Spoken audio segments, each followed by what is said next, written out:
Uh, Thank you very much. And thanks a lot for the introduction and for the invitation. It is a pleasure to be here with you. Like I can see many different countries, so it is the magic of technology is amazing.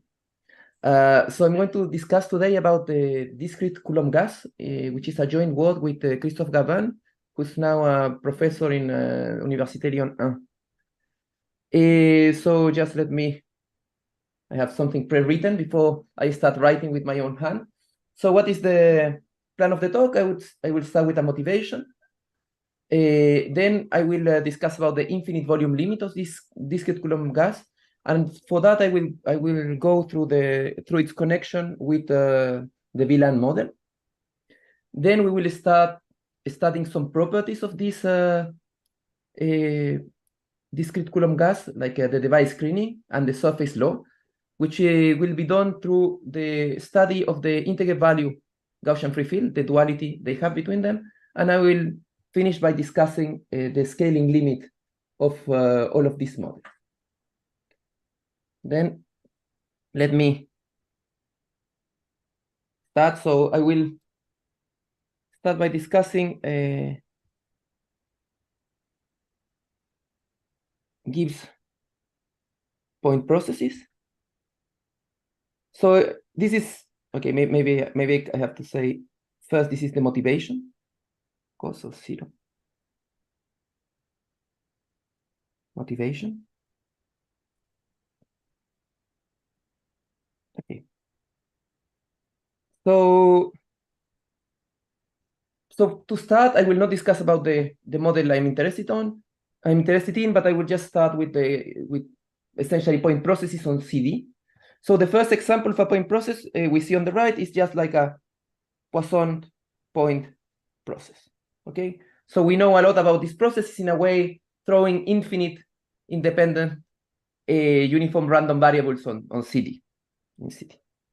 Another example of these point processes would be what's called the beta ensemble or Ginevra. To define this is like a Poisson point process, so it is defined the whole plane. However, it is repulsive. So completely informally, the probability of a collection of points is proportional to the product of between all of them of 1 over x minus xi minus xj to the power beta. So this is in dimension equal to 2. Okay, and people have studied this. It appears as a limit of when one studies the eigenvalues of random matrices living in which are not symmetric, for example. And people understand this well when beta is 1, 2, and 4, in which case the model is integrable, but in the other cases the model it's not, and it's harder to study. And the third example, in which I have no good simulation, but could be like a Coulomb gas in dimension 3, which is similar. So this is almost like that, which is similar to the beta ensemble. However, now instead of using the product of E smaller than G, instead of using the Green's function of the two dimensions, I have to use the one in 3 dimensions. Okay. So to my knowledge, so this is maybe the moment I say I am really not well versed in the literature, so I should be. So if I forget someone, it's not because I want to insult anybody. It's just that it is essentially my lack of knowledge. So in that, so if I understand correct, yes. So quick checking just to be sure if I understood that. So these processes in principle, they do exist. I mean, there is a way to actually define it. And there is a way to exactly. There is an infinite volume limit. Okay. Okay. And it is translationally invariant. So there are interesting things we can ask about. Okay, perfect. Thank you. Yes. Okay. So if I'm not mistaken, Leibovitz in the 80s started working with this process, and people started to catch on. And what are the type of questions people ask for these processes? So the first type of questions would be what is called hyper uniformicity, which is a big word, to discuss about the variance of the amount of points that you can find points in the ball of center 0, 0 and radius r. And hyperuniformicity would mean that this is a small o of the cardinal of this ball.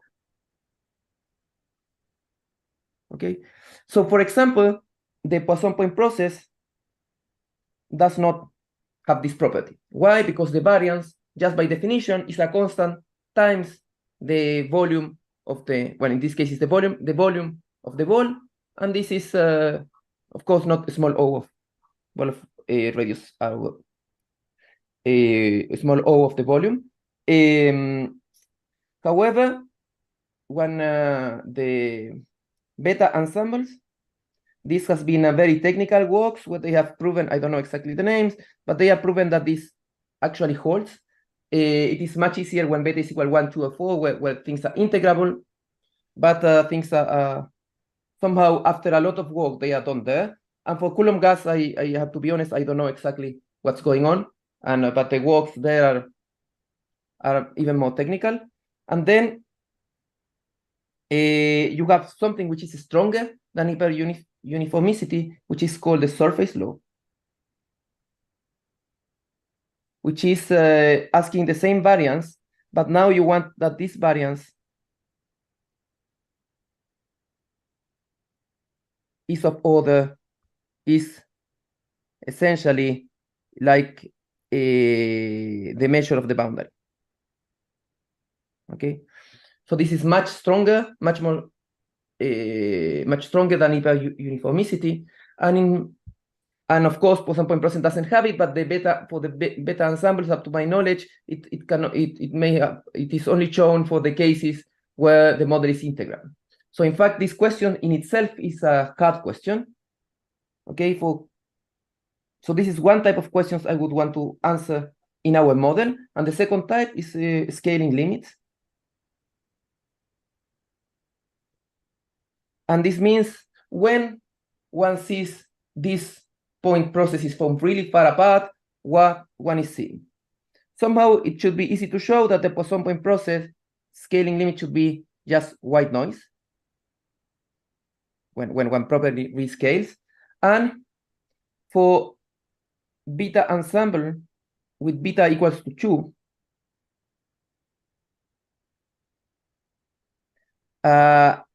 it should be the Laplacian of phi, where phi is a Gaussian prefill. And this was, at least this show, this was Ryder and Virac in 2008, when they essentially showed this. And up to my knowledge, there is no other known scaling limit for beta ensembles, but I may be lacking in my knowledge of the literature. So these are the two types of questions we are going to ask, but for now, for a different type of model, which is so the model is the following. So I will now, before I was working on RD, now I'm going to work on CD. So, so let me draw the. So I'm going to start with a box, okay? So this is 6 by 6. So this generates a graph, and in each point of the graph, I will put a number. So let's say 5, and it will be an integer, 4 minus 3, 2. So this is a possible configuration, let's say.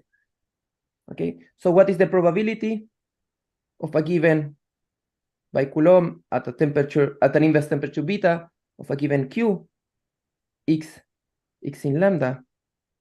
Well, this will be proportional to the exponential of minus beta divided by 2, Q minus Laplacian to the minus 1 of Q. Okay, so first let us unpack what does this term mean. So here, I'm using this notation for just the sum, the inner product. So this is the sum running from x in lambda of qx minus Laplacian to the -1 of qx. So if this still bothers you because there is a minus the Laplacian, you can think of it, I mean, this is exactly equal to x and y, qx, the green function on the graph xy, qy.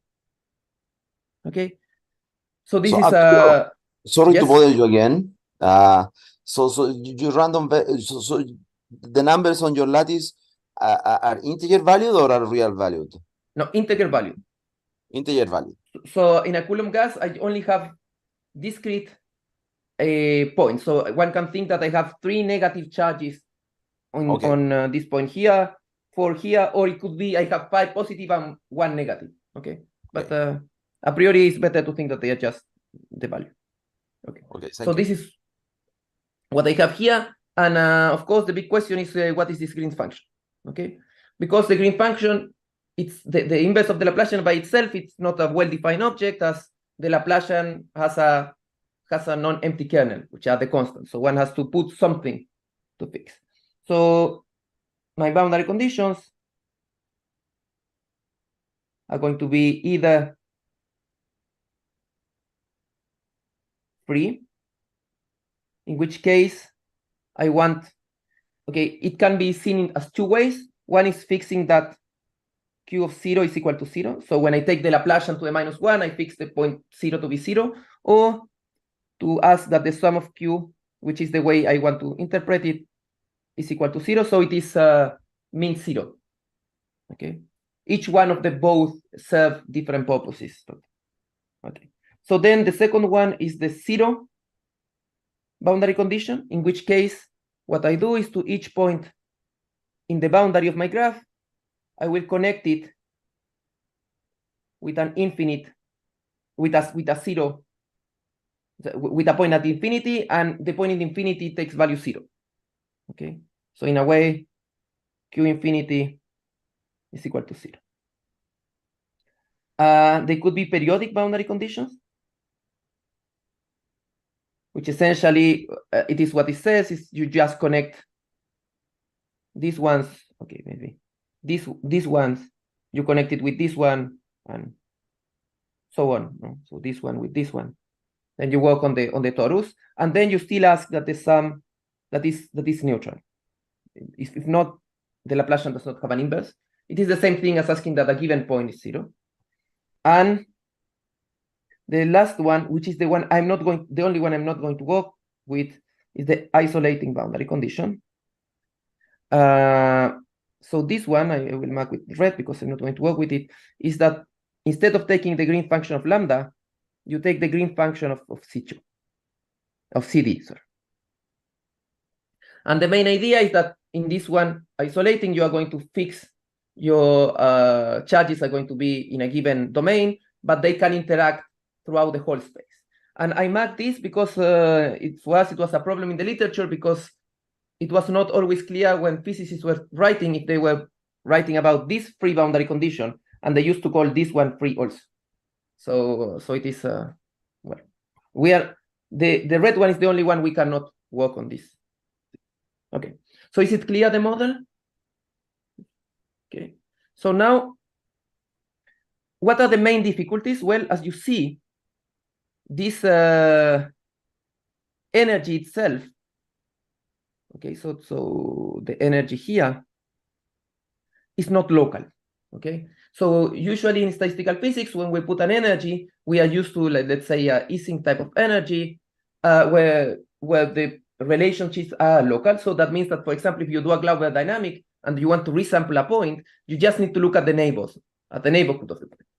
However, for a Coulomb gas, this is not the same. If you wanted to do Glauber, you should test against the whole space, and this becomes very hard in practice to do. And at the same time, at least it feels really hard to work with.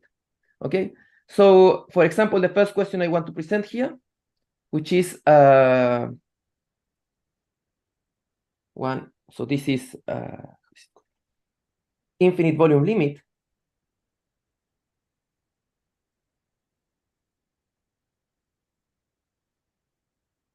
Okay, it makes it a priori feels really hard because to have an infinite volume limit, what you need to have is somehow a control on how the energy from far away is being propagated throughout the system.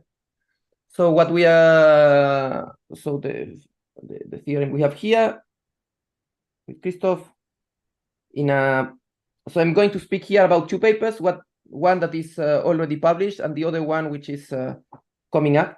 So this is the one coming up, so it is Garban, Sepúlveda. So we prove that there exists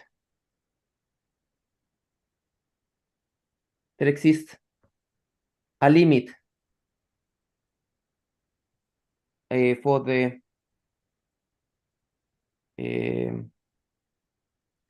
the Coulomb gas when lambda grows to CD, and this is of course for the three boundary conditions, and it coincides for the three boundary conditions that I described. Okay, so I'm going to tell you a little bit how one proves this. So somehow I got a little bit too optimistic when I prepared, so I have to move this a little bit further down to not spoil so much a surprise. Okay. So how does one do this? How does one prove it? So the first is that we are going to start with a local sampling algorithm for the Coulomb gas. So a priori, this is somehow surprising. How can one create a local sampling algorithm for something which the energy itself is non-local? Okay, so I will first describe the algorithm. So the first thing, so you sample a VLAN model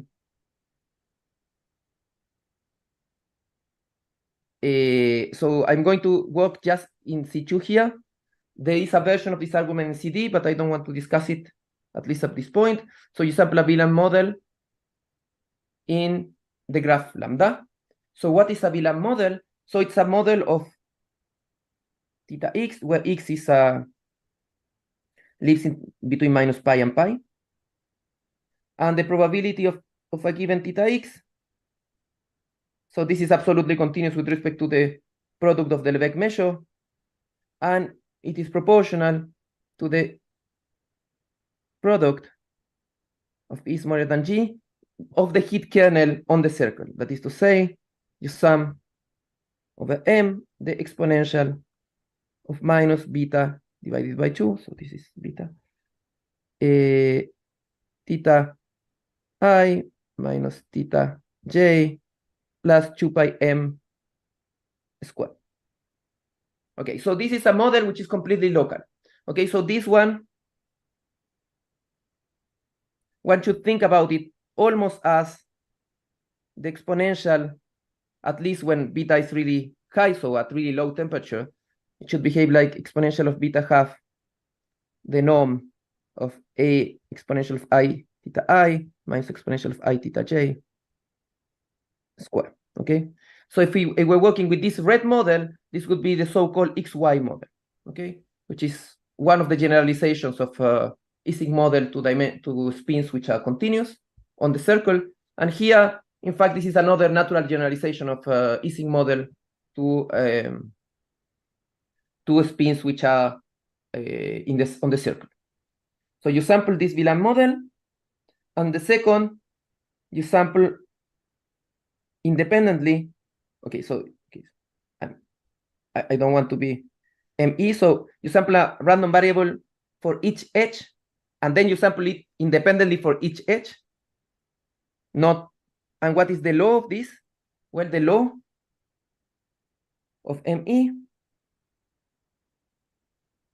is I like to call it integer value normal, centered around theta I minus theta J divided by 2 pi, and whose, let's say, multiplicative factor, because it's not exactly the variance, is beta divided by, beta times is 1 over beta divided by 2 pi, and it's the square root of beta. Okay, so what do I mean by this? So you draw your the density of a Gaussian. So this is 0. The density of a Gaussian is like this. And now you look at each integer values. So you look just at here, and the probability of getting each value is proportional to the value of this. Each integer value is proportional to what the exponential is doing there. So a priori, it's a really weird,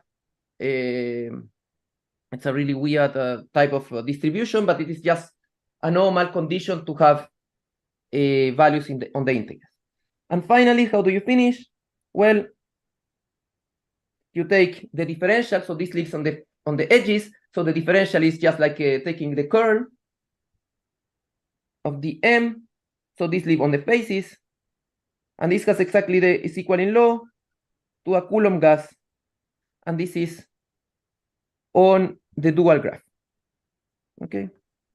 So again, I should have put this much farther down. I'm still too optimistic. Okay, maybe I will jump them and we'll come back there. Okay, so what do I want to say about this? So let me do a drawing, and I think it will explain better what we are doing.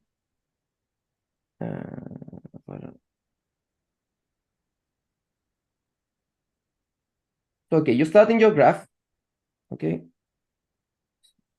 And for each vertex of your graph, you are going to put an angle, okay? So let's say here is here, and this is according to this so-called Villan model.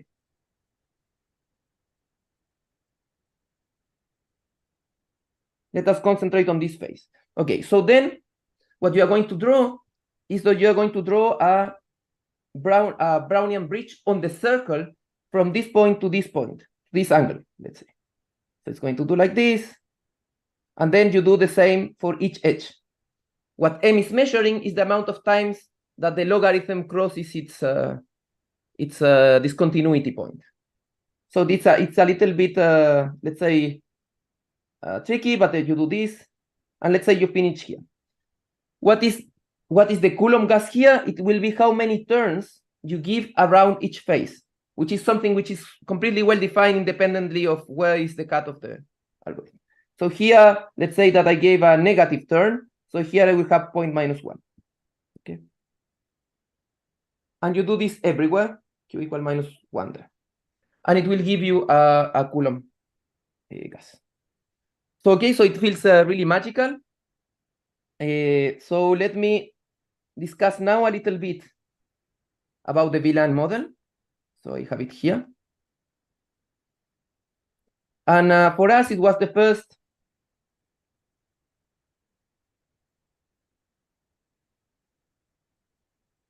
big motivation for this work was, in fact, understanding the Villan model. I will come back to the proof of the statement afterwards.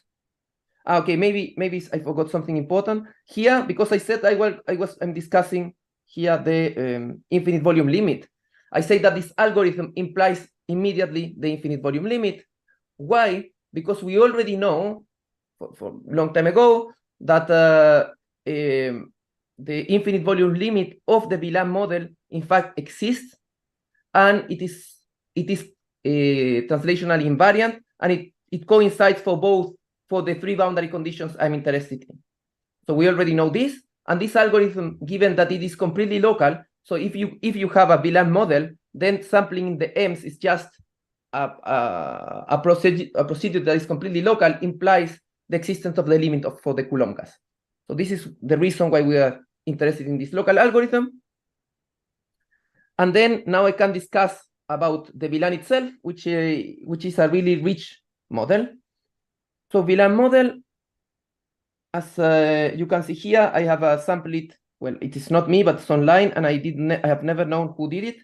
So this is the Villan model at a really low temperature, and this is Villan model at really high temperature. So facts about the Villan model. So it does not undergo a classical phase transition. What do I mean by a classical phase transition? I mean that it's an order disorder as the Ising model. In fact, the Wieland model is always on the disorder phase transition. However, so this is Mermin and Wagner. I think it's in the 60s or 70s. And then there is, however, it has arguably maybe a more interesting phase transition, which was it's called the BAKT phase transition, and it was shown in a paper that I will cite throughout this talk by Froelich and Spencer in 82, which it undergoes something they call a topological phase transition. And what does it mean? Well, it's as we are seeing on top, at really high temperature, this is a disordered state. And what do I mean by disordered? Well, this can be seen, for example, as you can look at the 2-point function. When I write these brackets, it means just expected value, but it is somehow shorter. So you take the expected value of theta x minus theta y. In absolute value, this one decreases like an exponential minus constant times the distance. Okay, and furthermore, much more interestingly, like if you look at two neighborhoods of x and y, they are almost independent. So they can be coupled with high probability with two independent samples of the thing. This is the one that tells me more, but physicists, they like more the 2-point function story. However, at high when the temperature is low enough, then the field is starting to feel the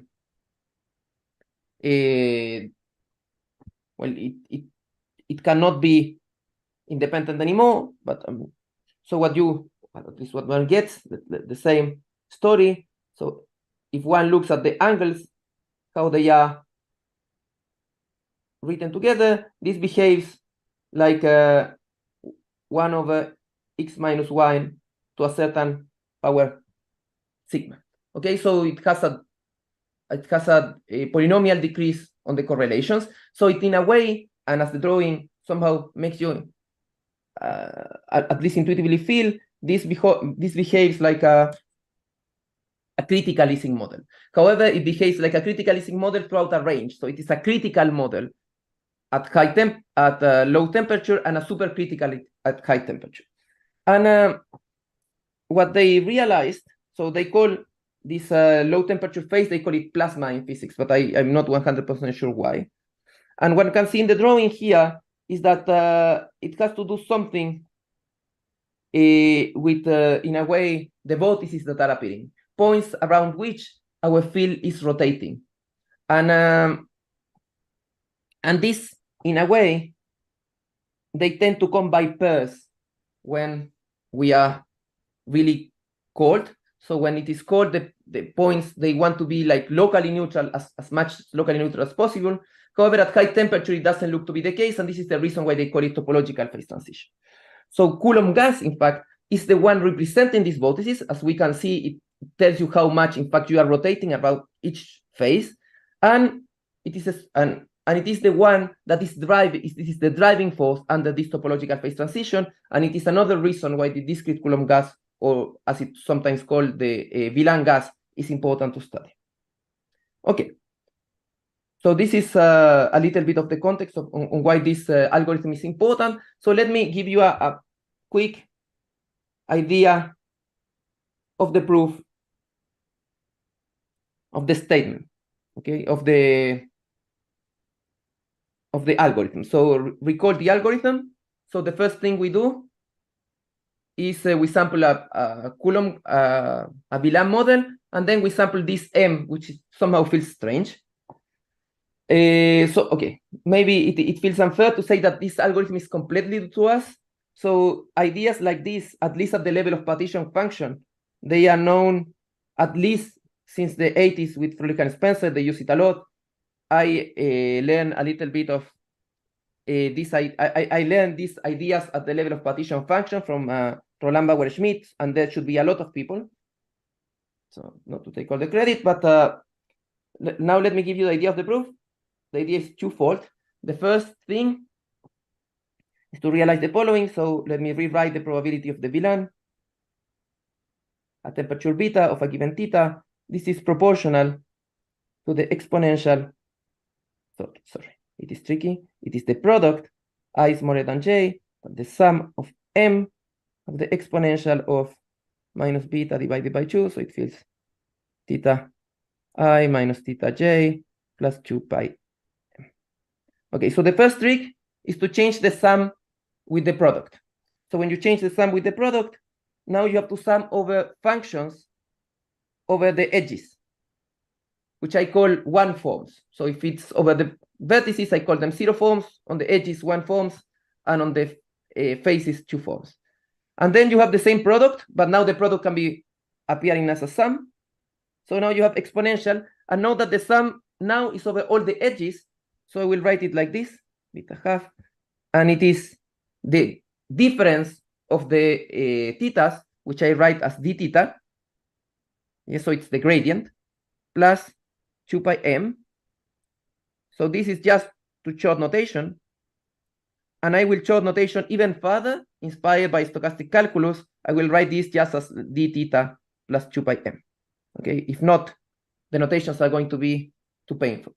Okay, so as you know, this probability still, at least for us, it didn't feel right, because somehow, why your probability is a sum of something. So it is more natural, at least for me, to write the following probability of a pair between theta and m, where the law of this is proportional to the exponential of minus beta divided by 2 d theta plus 2 pi m. Okay, and now one can see that the marginal law of theta is exactly a VLAN model, and the law of m conditionally on theta is exactly the one that we described at the beginning in the algorithm. And okay, so this is the first idea, is introduce this object here. The second idea is to do a little bit of computation at this level. Okay, so we will want to study the probability that the m is equal to a given q.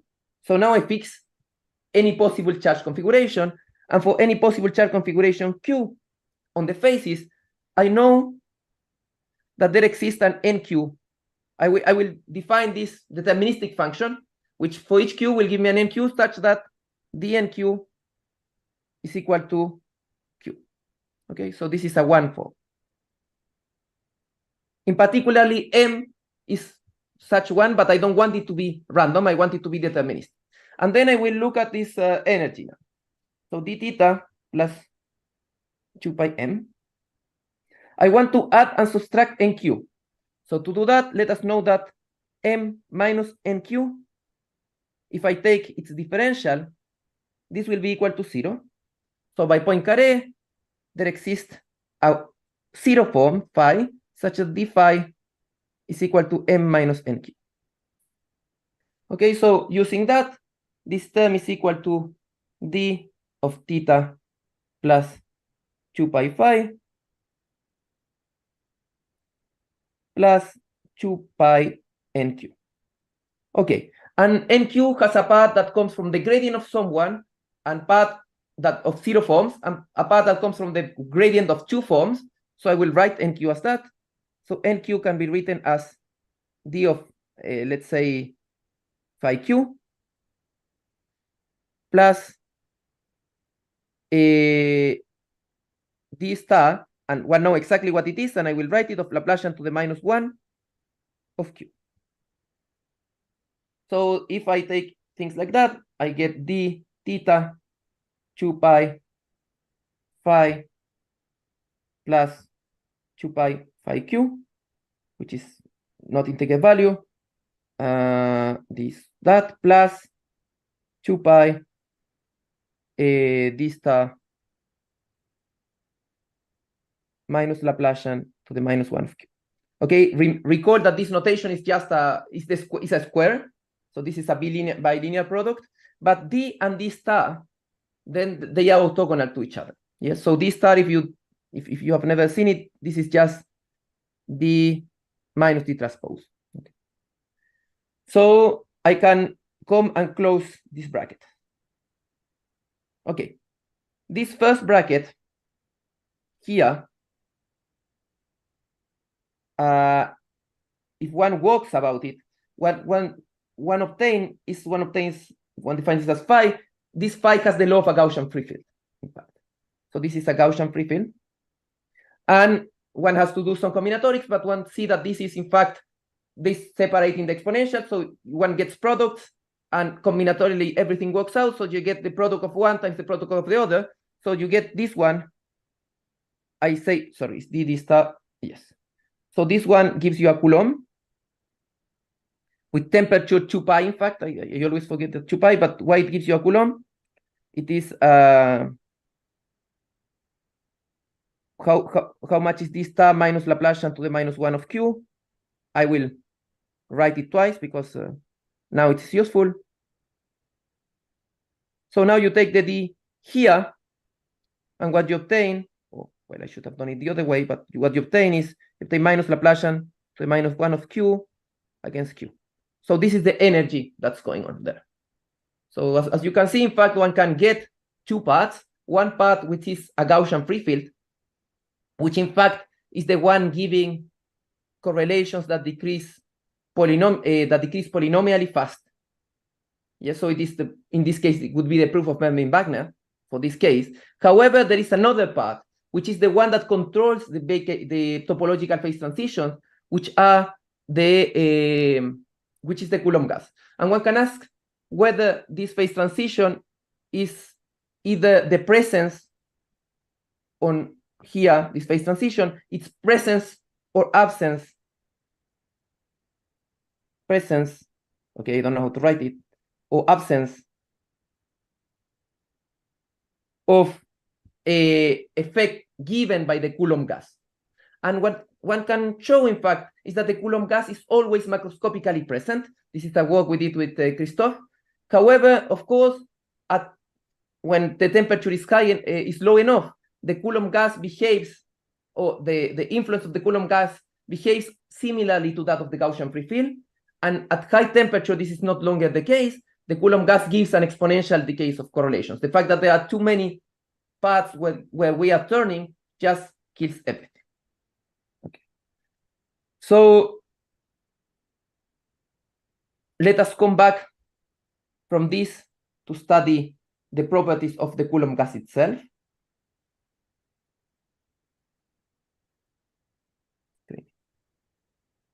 Okay, so the main idea of Debye screening is to try to study the correlations. I mean, how does the Coulomb gas behave at different spaces that are well separated enough? Okay, so before we were studying the Debye-KT transition had to do with the behavior of the VLAN model, and now we want to study the behavior of correlations of Coulomb gas. Okay, so the proposition here that has been shown by many people, again, I'm sorry for the lack of good references, but we had that for beta much bigger than 1. The correlation of, we have what's called Debye screening, meaning I don't feel, I will write correlations like with the bracket because it's easier. Q0, even though I have 2 brackets, and Qx at the infinite volume limit, this decreases exponentially. And in the, so this is, sorry, at high temperature, beta much smaller than. And at low temperature, and this is the same paper of Prolick and Spencer, it's an amazing paper in 82, but really hard to, it's 81 or 82, okay, 81, I think. It's much harder to pass. They show that no Debye screen. And so they show that it cannot be exponential. Okay. However, what I want to say is that it is in fact furthermore that this proposition, what we can show is that 2 paths that are far away, two neighborhoods of paths that are far away are essentially can be coupled with two independent Coulomb gases with really, really high probability.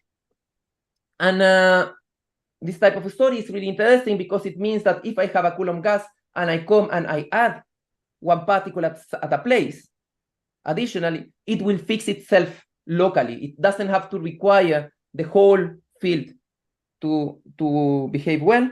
And the proof of this statement, I'm going to just prove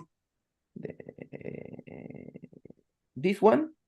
So just what happens at a high temperature is that, well, this one holds for VLAN. And the argument is the same as for exponential decay of correlations. You couple it with an in-depth, you resample it and couple it with a percolation story and with a supercritical percolation, and the fact that the supercritical percolation cuts both neighborhoods is enough to prove that they can be coupled independently. And then, given that it holds for VLAN, then we conclude using from the algorithm.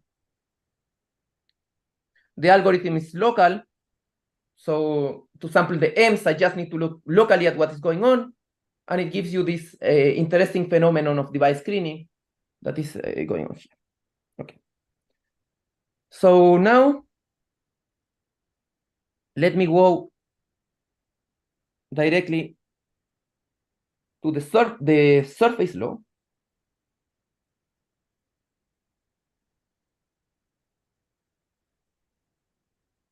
So first, I would want to start giving you a heuristic of what's going on with the surface law. So in the surface law, one is interesting to study the variance of the charge in a given ball of center. I will put BR, okay, which is a ball of center Sirius and radius R. Okay, so we are working in the infinite. So I'm going to be now at level of heuristics. So we are going to work at the beta high temperature at the beginning and infinite volume. But let's just assume, which is not completely true, well, it's false, that the sum of Qx is equal to 0 over the whole C D input. Okay, so let's just assume that this sum is 0. Well, this is not exactly true because this is of course not summable, but this is true, let's say, on the torus. Okay, so one could expect that the sum on X of the correlation between Q0 and Qx, this is, of course, I could change the sum and the expected value. This would be equal to 0. Okay, so for this value. So okay, but Q0 and Qx, in this case at least, it is decreasing exponentially fast. C norm of X minus 1.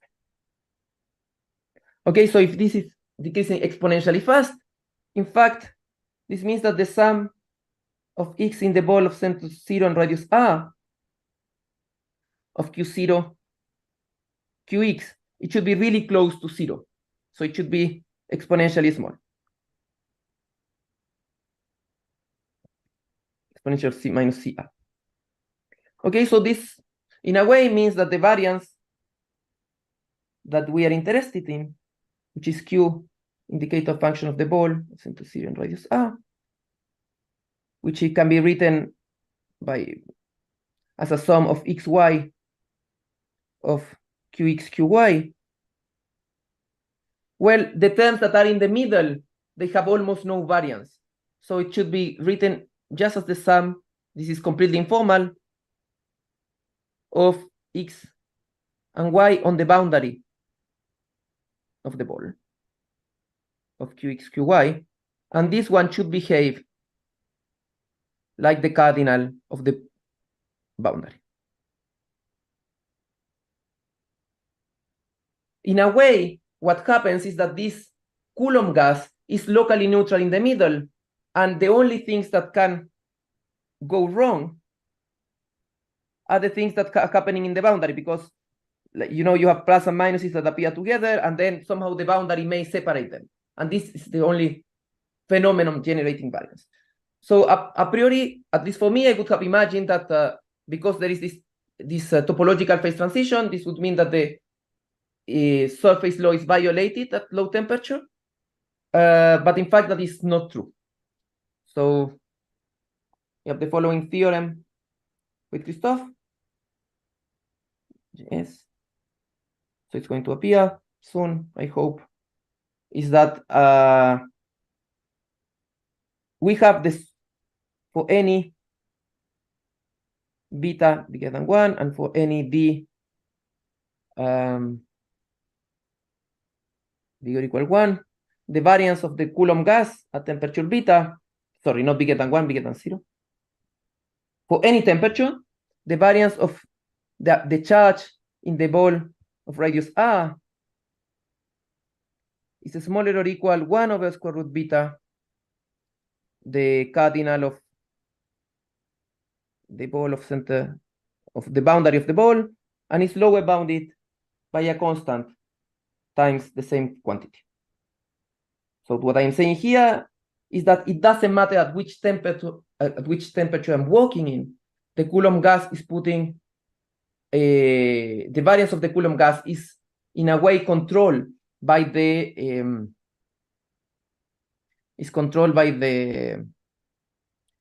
charges that are close to the boundary. And this may be surprising, and in a way what should imply, does not imply, but it would be really strange if it's not, is that this 2-point correlation function is decreasing.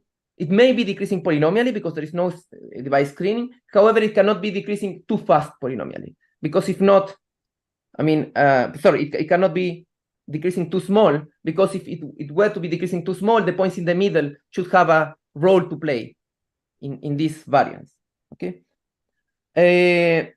So I want to give a proof of this, but I will start going with the lower bound, which is the easiest one. So the lower bound follows directly from our algorithm. Why? Well, let's make a zoom on the algorithm. So I will draw two squares. So, okay, so we are, let's say that this point, this double line here is on the boundary of the ball, okay?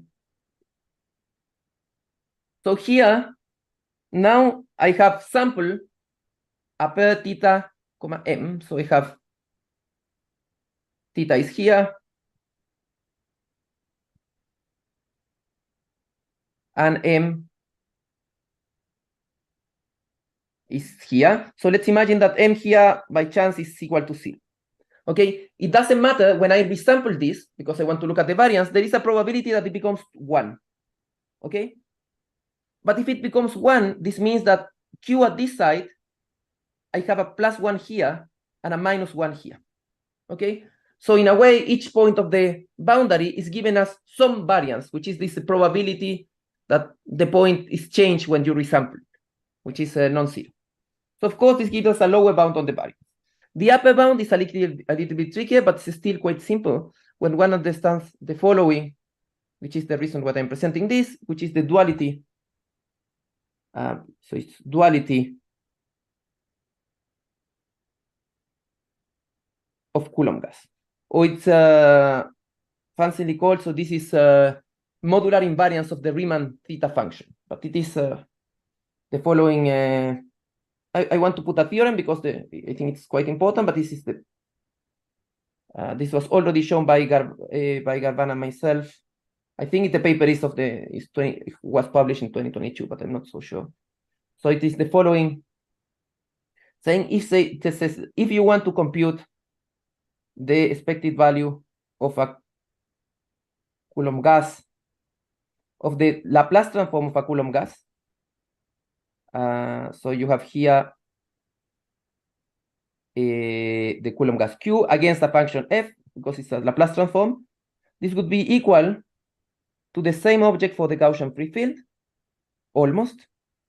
It's in fact for the Laplacian of the Gaussian free field.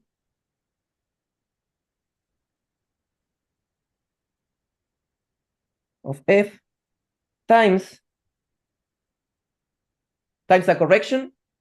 Why? Because this Laplacian of a Gaussian free field, one can check that it has the same low as the Coulomb gas, except that it lives in A. So this was lives in the integers.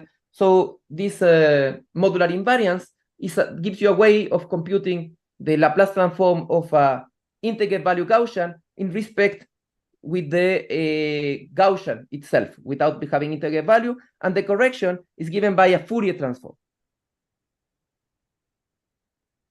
And the temperature changes, and there is a 2π that I always forget exactly where it goes, so I would suppose it goes there, of an integer value Gaussian free field of exponential of, and here I made a mistake, but I will risk myself 2π beta Laplacian of the integer value Gaussian free field f times an I, and I will write this with red. So there is a Fourier transform, and this, of course, this is an equality in let's say it works with it follows Poisson summation formula. It is not really that hard to show it. However, I mean, and the good thing is that f can have also complex values. So, I mean, the fact that it's a Fourier to one side and Laplace in the other can just be changed if I put an I in the f itself. So let me recall what is this integer value Gaussian free field, and by the same time I will introduce the Gaussian free field itself. So it is, as the name says, it's a integer value function such that its probability is proportional to the exponential of minus beta divided by 2 its Dirichlet energy. So you take the difference, I mean the gradient, the discrete gradient, and recall that this is the square operator. So this is the integer value Gaussian free field, and the Gaussian free field is the same thing. However, now it takes values on the real, and in that case one knows exactly how it behaves because it is a nice Gaussian process. Okay, so as I said, this can be proven by summation formula. It is this modular invariance of the Riemann theta function. One plugs everything in, and it spits exactly this result. So importantly, the corollary is the following. It tells you that for any f0 function, then the variance of a Coulomb at temperature beta of QF, this is smaller or equal the expected value, the variance beta for a Gaussian free field of this almost the same is for the Laplacian of the Gaussian of the same random variable. Okay, and the proof is just Taylor. It's a Taylor expansion on this equality. So you add a, let's say you add a lambda here, and you Taylor expand on lambda to one side. So at order 0, everything is 1. At order 1, it appears the expected value, but all of the expected values are equal and equal to 0. And at order 2, then it is the variance that appear. So at one side you get the variance of that you are interested, and the other side you get the sum between the variance of the Gaussian free field and minus, because I square is -1, the variance for this object down there. And because the variance is positive, you immediately get this inequality. Okay, and a corollary of this. So this one implies when one takes f equal to the indicator function of the ball, well, one has that the variance that we were interested in, Q against this indicator function, this is smaller or equal the variance for the GFF of the same thing. So let me rewrite this thing in a nicer way, because the GFF is the normal random variable for, so this can be written as d phi df. Okay, so the Laplacian is d star d, you pass the d to the other side, and then you get this nice story. And the variance for the Gaussian free field, this is explicit because the Gaussian free field is the normal random variable of H01. So in fact, this is exactly df. Against df, I will write it twice. Okay, which is the same as df. And here, this f is, of course, the indicator function of the ball of center A. And what is the Dirichlet energy? Well, the Dirichlet energy is easy. The gradient is equal to 0 except on the boundary. So on the boundary here, I forgot something. There is a beta here, so then you get a 1 over square root beta here. And this energy itself is exactly the cardinal of the points in the boundary, because it takes value 1 on the boundary and 0 everywhere else. Okay, so you immediately obtain this idea that it was really hard for the other models of concentration along the mean of this random variable. Okay, so to finish, let me give a small discussion about the scaling limits of this object. So this is 4. And here we have the following theorem, again with Christophe and myself in this upcoming paper, but it is as elemental as the other things that I presented, which tells you that I will work with beta. So I will work at really high temperature for Coulomb, d bigger or equal to. Okay, high temperature for Coulomb. My duality story tells me that is a low temperature for the integer value Gaussian free field. So then you have that Laplacian to the -1 of my Coulomb rescale via, okay. So I have a Coulomb gas, in eta times lambda, which is contained in C2, in eta times C2. So now I have a domain, and I am approximating my domain by as small as I want grid. Okay, so now I take the Laplacian to the -1 on this graph. I multiply this by eta to the power d half minus 1, and this will converge as in law as eta goes to 0 to a continuum Gaussian free field times a constant or a temperature which is exactly the same. This is important, which is exactly the same as the original model. Okay, so as the Coulomb. So there is no change of temperatures, and the proof goes through understanding the integer value Gaussian free field. Okay, so the integer value Gaussian free field itself, it undergoes a roughening phase transition. So for small temperature, it freezes, meaning it localizes, meaning, for example, that the expected value of the variance at the point 0 is smaller or equal to a constant independently of the size of the graph. However, at high temperature, okay, so this is in d equal 2. At high temperature, it delocalizes. And this is the main result of Froelich and Spencer, the paper I've been citing. This is like bigger than a constant times the same variance for the Gaussian free field.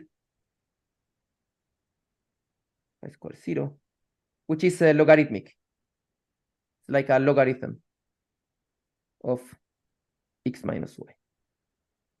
Okay, so what happens is that the small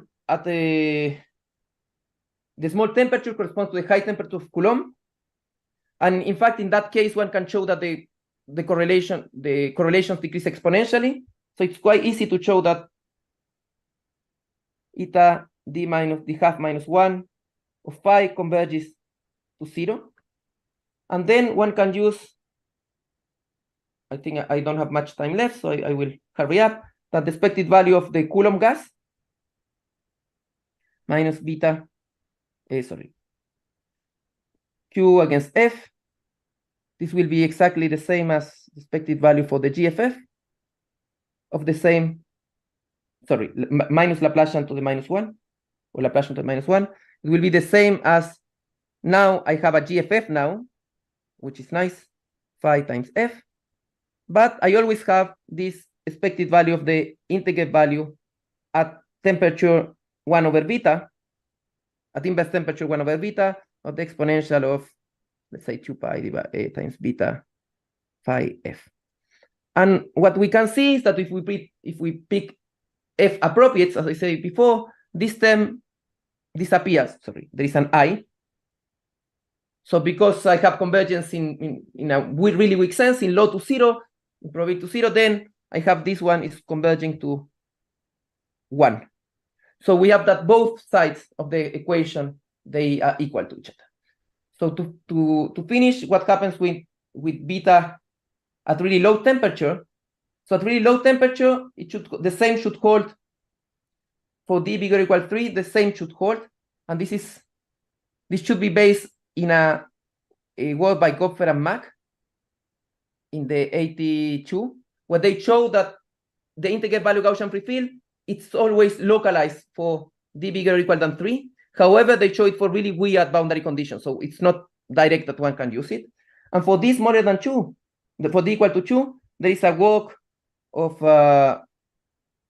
Bauer-Schmidt, Park, and Rodriguez, it's recently, where they show that in fact one has convergence to a Gaussian free field. And this implies that the same minus Laplacian, the minus 1, using our same argument of Q, converges to something which is 1 over square root beta minus a constant times a Gaussian free field here. And in fact, this constant is neither 0, it's non-trivial, it's neither 0 nor 1 over square root beta, and it can be shown at least one of these bounds using our algorithm. So in fact, just to conclude, what I tried to present today was trying to understand the initial questions I posed about the Coulomb gas using its relationship with 2 different objects that are better studied. The VLAN model using an algorithm and the integer value Gaussian free field using this duality construction. So, gracias.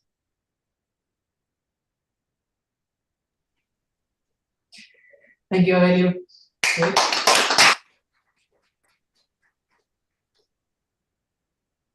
Any question here?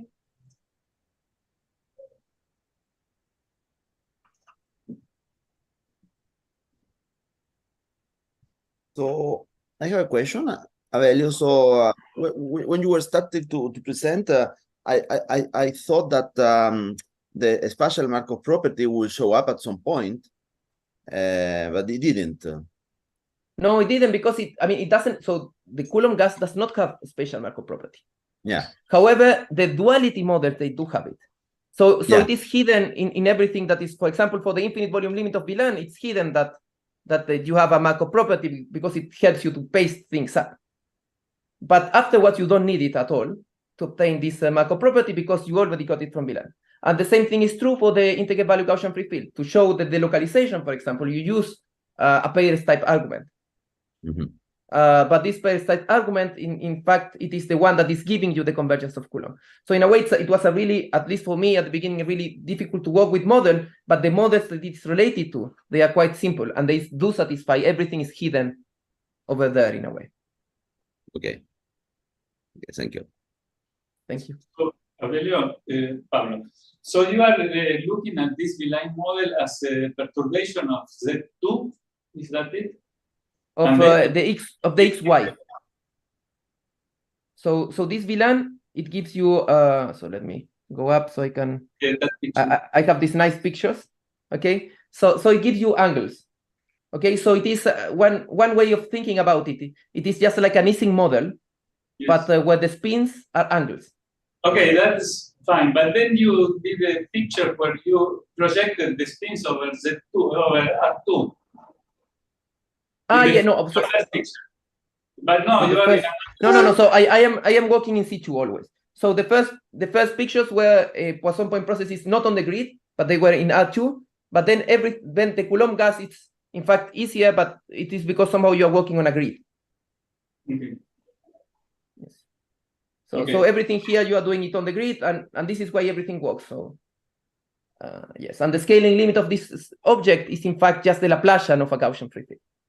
So it is somehow, if you wanted to work it directly on the continuum, it would be a little bit, it's easier because it's Gaussian, but you cannot essentially think of it as charges, but because you have plus and minus infinity everywhere.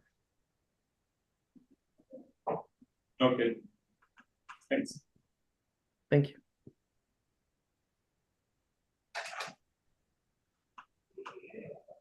Any other question? Okay, if there are no more questions, let's thank Avelio again.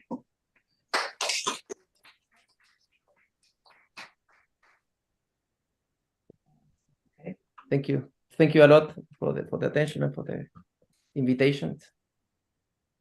Nice to see you all, even though it's See you. far.